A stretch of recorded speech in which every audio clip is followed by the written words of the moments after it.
अभिनंदन। मैं मुकेश कुमार एक बार फिर से आप सभी के लिए 10वीं क्लास का पहला चैप्टर लेके आया। यहाँ पर मैंने क्लास नाम लिखा नहीं, बाकी आप समझ लेना कि हमारे पास में कौन सी कक्षा है। ये कक्षा हमारे पास में है 10वीं। कौन सी है? 10वीं कक्षा है। तो 10वीं कक्षा में चैप्टर पहले का जो नाम है वो है रासायनिक अभिक्रिया एवं समीकरण। आप सभी को पता है, हो सकता है कि ये नाम नहीं दिख रहा होगा क्योंकि वहां पर सीधे क्या पढ़ रही है, लाइट पढ़ रही है। कोई बात नहीं, आप लोग समझ लेना क्योंकि किताब में लिखा होता है पहला चैप्टर। आप लोग सभी अपने स्कूल में पढ़ते हो, अपनी गवर्नमेंट स्कूल में पढ़ते हो सकता है प्राइवेट स्कूल में पढ़ते हो या बाहर हॉस्टल में पढ़ते हो, कहीं पर कोई दिक्कत वाली बात नहीं। आपको वहां पर अच्छा पढ़ाया जाता है, लेकिन उस उनके पढ़ाने में और मेरे पढ़ाने में अंतर क्या है? क्योंकि वो भी आपको अच्छा पढ़ाते हैं, अच्छे रिजल्ट आते हैं। मैं जब ऑनलाइन पढ़ाऊंगा इसका मतलब क्या है कि ये आपको हेल्प करेगा। किस चीज में हेल्प करेगा? ये आपको हेल्प करेगा 100/100 लाने में। क्यों? कैसे? क्योंकि मैंने इस कोर्स को इस प्रकार से डिजाइन किया कि आप चाहे कितने भी कमजोर हो और चाहे कितने भी होशियार हो, अगर आप रेगुलर ओनली फॉर जो मैं पढ़ाता हूं उसको लिखते हो तो आपको किताब में देखने की जरूरत नहीं। केवल आप नोट्स से 100/100 क्या कर सकते हो, आराम से ला सकते हो। क्योंकि इतनी गर्मी है, हो सकता है हमारे पास में सुविधाओं की थोड़ी कमी हो, लेकिन कोई दिक्कत वाली बात नहीं है। अगर आपका सपोर्ट रहा तो हम लोग जल्दी ही आपके लिए अच्छे अच्छे काम करेंगे। लेकिन मैं बातें नहीं करूंगा, उस मुद्दे पे जाएंगे नहीं। हम लोग सिर्फ और सिर्फ किसके ऊपर फोकस करेंगे? पढ़ाई के ऊपर फोकस करेंगे। तो पहले चैप्टर का नाम है रासायनिक अभिक्रिया एवं समीकरण नाम है। चलो सब चीजों को समझेंगे, डिटेल से समझेंगे। सबसे पहले तो हमें ये पता होना चाहिए कि जो हम लोग पाठ पढ़ रहे हैं उसमें हम लोग किस किस चीजों के बारे में पढ़ेंगे, क्या क्या पढ़ेंगे, तो उनके चीजें बताऊं। तो सबसे पहले हम लोग देखो, चैप्टर का नाम है रासायनिक अभिक्रिया और समीकरण। तो सबसे पहले हम लोग जो चैप्टर फुल है, इस पूरे चैप्टर में पढ़ने क्या क्या वाले उसकी यदि बात करें तो हम लोग सबसे पहले पढ़ेंगे रासायनिक परिवर्तन क्या होता है।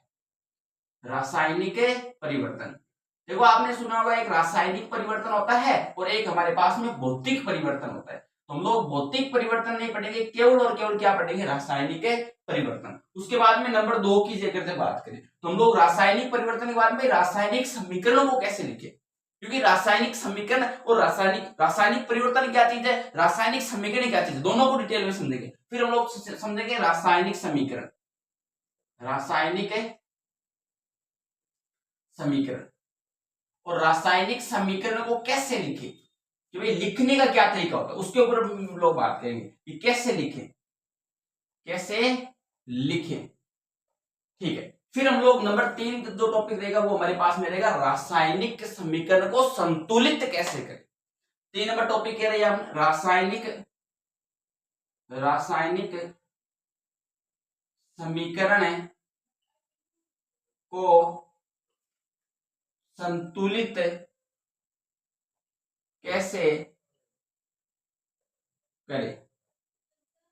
ठीक है, उसके बाद में नंबर 2 4 टॉपिक रहेगा हमारे पास में। सबसे मोस्ट इंपोर्टेंट ये टॉपिक है कि रासायनिक समीकरण को संतुलित कैसे करें, क्योंकि कई बार परीक्षा में आ जाता है कि आपको रासायनिक समीकरण दे देगा और आपको पूछेगा इसको संतुलित कीजिए। वो कैसे करते हैं आपको आराम से बताएंगे, उसकी टेंशन नहीं लेनी है। मैं आपको सबसे पहले बता रहा हूं हम लोग पढ़ेंगे क्या। फिर हम लोग पढ़ते हैं रासायनिक अभिक्रिया के प्रकार, रासायनिक अभिक्रिया के प्रकार, ये तो भाई सबसे मोस्ट इंपोर्टेंट है। रासायनिक अभिक्रिया के प्रकार, तो ये हमारे पास में क्या है, सबसे मोस्ट इंपोर्टेंट है। इसके ऊपर मैं 4 स्टार लगा रहा हूं। यहां से और यहां से परीक्षा में डेफिनेटली प्रश्न पूछा जाता है, ये आपको क्या रखना है, ध्यान रखना है। फिर हम लोग यहां से आगे क्या करते हैं, बात करें टॉपिक की, तो हम लोग पढ़ेंगे संक्षारक। क्या पढ़ेंगे? संक्षारक क्या चीज होती है वो बाद में बताऊंगा। फिर हमारे पास में लास्ट टॉपिक वो होगा विकृत गंधिता, विकृत गंधिता वाला टॉपिक होगा। ठीक है, तो हमारे पास में कितने टॉपिक हो गए? 6 टॉपिक हो गए। कितने हो गए? 6। 1 2 3 4 5 और 6 टॉपिक में हमारा चैप्टर क्या हो जाएगा, खत्म हो जाएगा। हम लोग सबसे पहले स्टार्ट करेंगे पहला जो टॉपिक हमारा, फिर हम लोग 2 नंबर, फिर हम लोग 3 नंबर, 4 नंबर, 5 नंबर और 6 नंबर। हम लोग ओनली 7 क्लासों के अंदर इस चैप्टर को क्या करेंगे, 7-8 क्लासों में पूरे चैप्टर को खत्म कर देंगे। इसके साथ हम लोग क्या करेंगे, प्रश्न उत्तर भी क्या कर देंगे, इसके खत्म कर देंगे। ठीक है, अगर और चैप्टर लगे और टाइम लगेगा क्लासों में, कोई दिक्कत वाली बात नहीं है, लेकिन हम लोग डिटेल में और आराम से आपको समझाएंगे। आपको भी हमें सपोर्ट करना है, पूरा वीडियो देखना है, समझ में आए तो, नहीं समझ में तो आप लोग जा सकते हो, अपना टाइम वेस्ट नहीं करना है, क्योंकि सबसे इंपॉर्टेंट क्या है, टाइम अपना। तो टाइम को आपको बचा कर रखना है, समझ में आए तभी देखना, नहीं समझ में तो आप लोग यहाँ से चले जाओ, मुझे कोई भी दुख नहीं होगा, मुझे तभी अच्छा लगेगा जब आपको चीजें क्या आएगी, समझ में आ जाएगी। ठीक है, अगर ये समझ में आ जाए तो कमेंट करके जरूर बताएं और इसके साथ अपने दोस्तों के साथ क्या करें, शेयर करें। अब देखो यहाँ से अगर आगे की बात करें, हम लोग क्या पढ़ रहे हैं, रासायनिक परिवर्तन। रासायनिक परिवर्तन हमारा पहला टॉपिक क्या है, रासायनिक परिवर्तन। तो रासायनिक परिवर्तन को समझाने के लिए मैं आपको बताता हूं परिवर्तन। क्या बताऊंगा, परिवर्तन।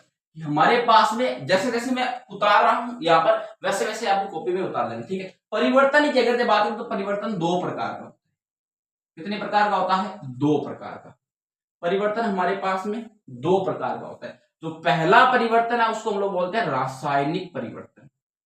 परिवर्तन कितने प्रकार का होता है, दो प्रकार का, रासायनिक परिवर्तन और भौतिक परिवर्तन। भौतिक परिवर्तन। ठीक है, भाई परिवर्तन कितने प्रकार का हो गया, दो प्रकार का, रासायनिक परिवर्तन और भौतिक परिवर्तन। यहां तक कोई समस्या नहीं। अब देखो भौतिक परिवर्तन की अगर बात करें तो जैसे हमारे पास में पानी है, भाई भौतिक परिवर्तन क्या होता है, हालांकि ये हमारे सिलेबस में नहीं है, भौतिक परिवर्तन फिजिक्स का टॉपिक होता है, लेकिन कोई बात नहीं, मैं आपको समझा देता हूँ कि रासायनिक परिवर्तन और भौतिक परिवर्तन में अंतर क्या है। तो आप लोग समझो कि हमारे पास में भौतिक परिवर्तन की अगर बात की जाए तो हमारे पास में जल का सूत्र होता है H2O। क्या होता है, H2O। अब ये हमारे पास में सॉलिड है, सॉलिड यानी हमारे पास में क्या है, बर्फ है। क्या है, बर्फ। अब हमने क्या किया, इसको गर्म किया, बर्फ को क्या किया, गर्म किया, तो हमारे पास में पानी का सूत्र क्या रहेगा, H2O, और ये हमारे पास में कैसा रहेगा, लिक्विड रहेगा। बात की गहराई को समझो कि यहाँ पर सॉलिड था पानी, तो भी इसका सूत्र क्या था, H2O। और जब ये हमारे पास में लिक्विड फॉर्म है यानी द्रव फॉर्म है, तो फिर भी हमारे पास में इसका सूत्र क्या है, H2O। यानी भौतिक परिवर्तन में क्या नहीं होता, रासायनिक जो सूत्र होता है वो हमारे पास में क्या नहीं होता, चेंज नहीं होता। सूत्र क्या रहता है, सेम टू सेम। चाहे आप कुछ भी कर लो उसके साथ, चाहे इसको उठा लो, पटक लो, मार लो, कुछ भी कर लो, उसका जो सूत्र है वो क्या रहेगा, सेम टू सेम रहेगा। तो यहाँ पर भी देख लो H2O, ठोस है तो भी, और द्रव है तो भी हमारे पास में क्या है, H2O। तो रासायनिक सूत्र में परिवर्तन नहीं होता, इसका मतलब ये हमारे पास में क्या है, भौतिक परिवर्तन। रासायनिक सूत्र इसमें चेंज नहीं होते, यहां पर भी सूत्र सेम रहेगा, यहां पर भी सूत्र भी सेम रहेगा, हम लोग कुछ भी कर ले। भौतिक परिवर्तन में ये होता। जैसे मान लो एग्जाम्पल की अगर बात करें, जैसे मान लो लकड़ी को काटना, लकड़ी को काटना। अब जब आप लकड़ी को काटोगे तो हमारे पास में कोई रासायनिक परिवर्तन है नहीं होता। लकड़ी को काटना हमारे पास में क्या है, एक भौतिक परिवर्तन है। क्या है, एक भौतिक परिवर्तन है। ये आपको समझ में आ गया, मेरे हिसाब से समझ में आएगा भौतिक परिवर्तन क्या है। अब थोड़ा सा हम लोग प्रकाश डालते हैं रासायनिक परिवर्तन। तो रासायनिक परिवर्तन की अगर बात करें हम लोग, तो आप सभी को पता है, मैं आपके लिए एग्जाम्पल लेता हूं। जैसे लकड़ी को जलाना, लकड़ी को जलाना। अब अगर हम लोग लकड़ी को जलाएंगे तो आप सभी को पता है लकड़ी में क्या होता है, कार्बन होता है। लकड़ी में क्या होता है, कार्बन। लकड़ी में और भी चीजें होती है, लेकिन मोस्टली अगर जब बात करें हम लोग तो क्या होता है, कार्बन। अब जब आप सभी को पता है कार्बन किसकी उपस्थिति में जलता है, ऑक्सीजन की उपस्थिति में। जब हम लोग कार्बन को जलाते हैं तो ऑक्सीजन की उपस्थिति में हमारे पास में क्या बनता है, कार्बन डाइऑक्साइड। क्या बनता है, कार्बन डाइऑक्साइड। अब देखो यहाँ पर सूत्र में चेंज हुआ है या नहीं हुआ है, सूत्र में चेंज हो गया। C प्लस CO2 क्या बन गया, CO। C प्लस O2 क्या बन गया, CO2। तो रासायनिक सूत्र क्या हो गए, चेंज हो गए। इसका मतलब हमारे पास में क्या हो गया, रासायनिक परिवर्तन हो गया। क्या हो गया, रासायनिक परिवर्तन। बात को समझो, यहाँ पर सूत्र सेम रहते हैं और यहाँ पर सूत्र सेम नहीं रहते, इसलिए रासायनिक परिवर्तन और भौतिक परिवर्तन में ये अंतर होता है। मेरे हिसाब से आपको बात समझ आएगी। अगर मैं देख लकड़ी को काटना, लकड़ी को काटना, या हम लोग कह सकते हैं कागज को फाड़ना, कागज को फाड़ना।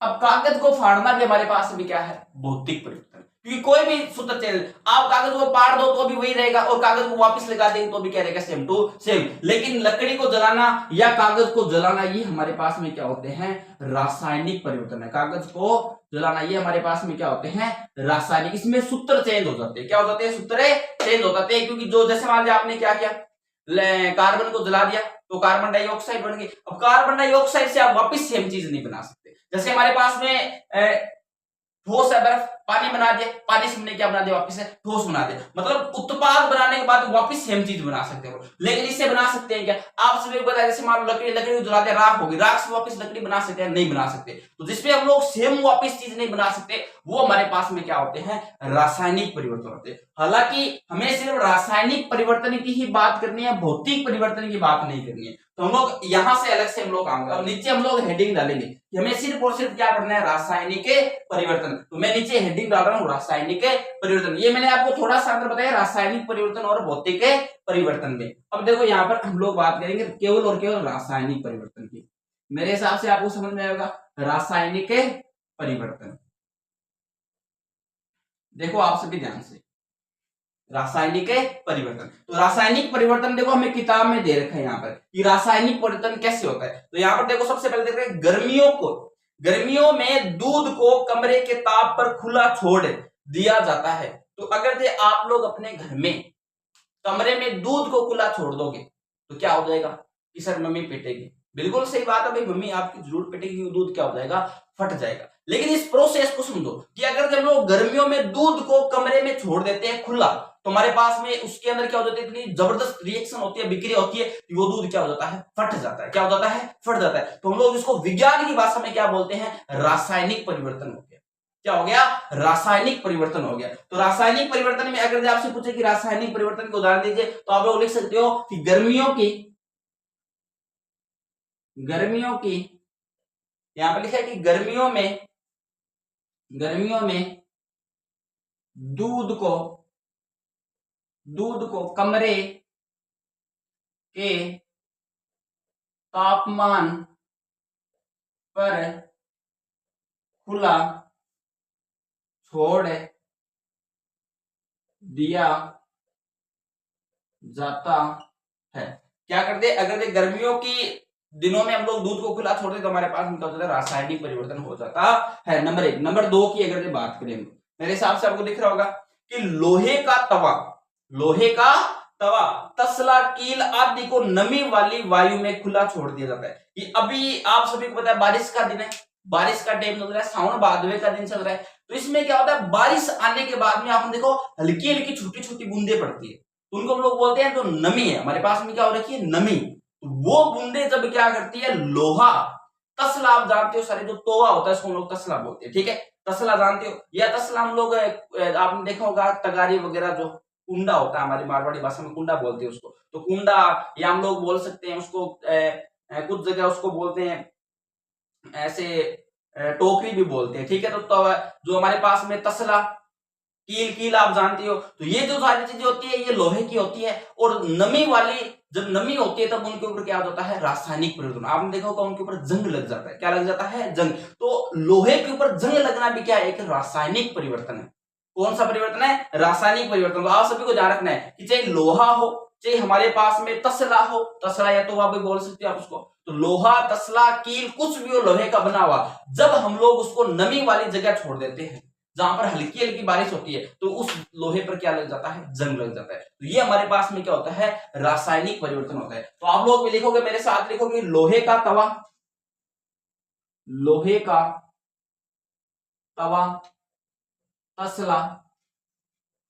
तसला यानी टोकरी, लोहे की टोकरी। तो लोहे का तवा, तसला, कील आदि को नमी वाली जगह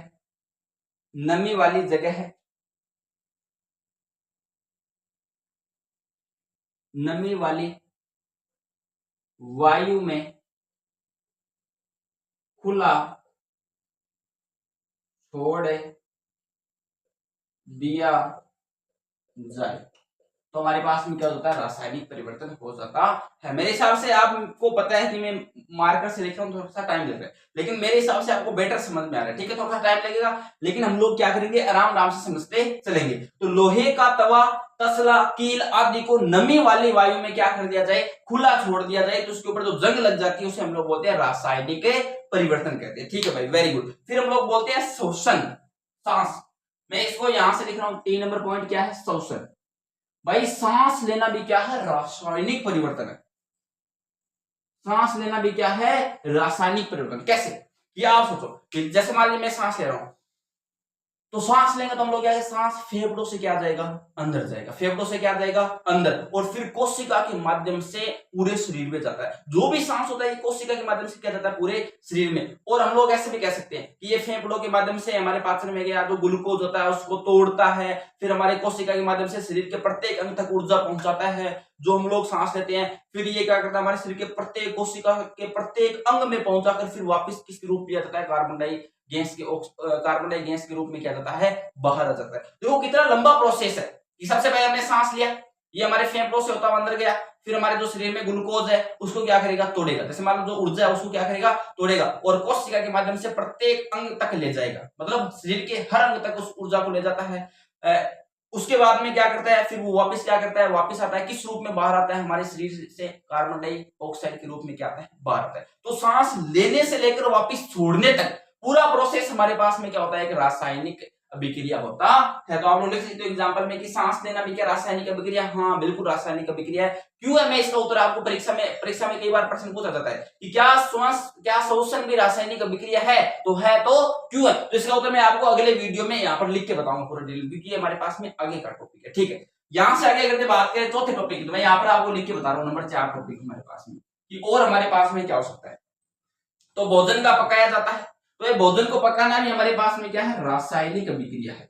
भोजन को पकाया जाता है, तो ये भी हमारे पास में क्या है, रासायनिक अभिक्रिया है। भाई आप सभी को पता है, चाय बनाते हैं हम लोग, क्या बनाते हैं, चाय। तो चाय हम लोग पानी लेते हैं, केवल पानी लेने के बाद उसके जैसे मान लो 100 ग्राम हमने चाय पत्ती डाल दी, 100 ग्राम हमने चीनी डाल दी, फिर हमने मान लीजिए थोड़ा बहुत जो होता है इलायची वगैरह वो सारा कुछ डाल दिया। तो वो जब अभिक्रिया करते हैं सारा, तो आपने देखा होगा चाय का रंग बदल जाता है। चाय का क्या बदल जाता है, रंग, पानी, दूध, ये सारा सब कुछ इसका क्या हो जाता है, रंग बदल जाता है। तो जिसमें रंग बदल जाना, या हम लोग कह सकते हैं ये हमारे पास में क्या हो जाती है, एक रासायनिक अभिक्रिया। जब आप सब्जी बनाते हो, सब्जी में ढेर सारी चीजें डालते हो, तो उन सबको जब आप गर्म करते हो तो वो हमारे पास में क्या होती है, रासायनिक अभिक्रिया होती है। तो भोजन पकाया जाना या भोजन का पाचन होना, ये सारी चीजें हमारे पास में क्या होती है, रासायनिक अभिक्रिया होती है। ठीक है, तो हम लोग कह सकते हैं भोजन का पकाया जाना भी हमारे लिए क्या है, रासायनिक अभिक्रिया है। तो मेरे हिसाब से आपको यहां तक चीजें समझ में आई। तो हमने क्या किया, यहाँ से पहला टॉपिक हमने खत्म कर दिया, पहला टॉपिक बस इतना ही पहला टॉपिक था,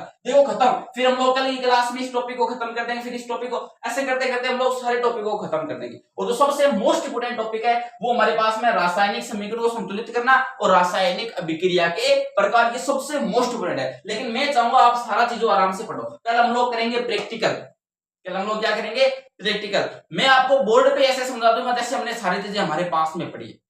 ठीक है, ये आपसे वादा रहा। तो मेरे हिसाब से आपको आज की क्लास अच्छी लगी होगी। अगर अच्छी लगी है तो सब्सक्राइब करें और अपने दोस्तों के साथ क्या करें, शेयर करें। मैं आपके लिए मेहनत करता हूं, तो आप थोड़ी मेरे लिए भी क्या करें, मेहनत करें। तो आज के लिए इतना ही, धन्यवाद, जय हिंद।